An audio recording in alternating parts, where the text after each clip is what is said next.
ரொம்ப நாளாவே clinic hospital இப்படி பேக் டு பேக் ஒரு மாதிரி பிஸியா போயிட்டு இருந்ததுனால சரி ஓகே ஒரு மூவி டேட் மாதிரி போலாம் அப்படின்னு சொல்லிட்டு நான் வந்து என் ஃப்ரெண்டை வந்து ஒரு படத்துக்கு கூட்டிட்டு போலாம் அப்படின்னு சொல்லி ரொம்பவே அன்எக்ஸ்பெக்டடா பிளான் பண்ணி போன படம் தாங்க அங்கீகாரம். ஆனா ரொம்பவே அன்எக்ஸ்பெக்டடா போயிருந்தாலுமே படத்தோட ஸ்டோரி ஸ்கிரீன் பிளே எனக்கு ரொம்ப ரொம்ப டச்சா இருந்துச்சு. ஏன்னா ஒரு கம்ப்ளீட் ஒரு ஸ்போர்ட்ஸ் மேன்ஷிப்னுடைய ஒரு பெயின் ஸ்ட்ரகிள் அவங்களோட எமோஷன்ஸ் எல்லாத்தையுமே பக்காவா படத்துல காமிச்சிருந்தாங்க. நாம இது வரைக்குமே தமிழ்ல பார்க்காத அந்த கேஜேஆர்னுடைய அவரோட அற்புதமான ஆக்டிங்கா இருக்கட்டும் ஆக்ஷனா இருக்கட்டும் ஒரு ஸ்போர்ட்ஸ் மேனா அவர் இந்த படத்துல போட்டிருக்க எஃபர்ட் எல்லாமே வந்து நமக்கு ஆன் ஸ்கிரீன்ல பக்காவா தெரியுது.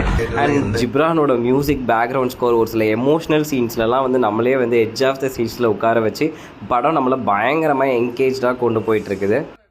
படம் ஃபுல்லாகவுமே இப்படியே பல இன்ட்ரெஸ்டிங் ஃபேக்டரோட மூவ் ஆகிட்டு இருக்கும்போது கிளைமேக்ஸில் வர எமோஷ்னலான சீன்ஸ் அப்புறம் ஸ்போர்ட்ஸ் பற்றின நிறைய நமக்கு தெரியாத விஷயங்கள் எல்லாமே சொல்லி படத்தை மாஸாக பண்ணி வச்சுருக்காங்க. ஸோ நீங்களுமே போய் பாருங்கள், கண்டிப்பாக உங்களுக்கு ரொம்ப பிடிக்கும்.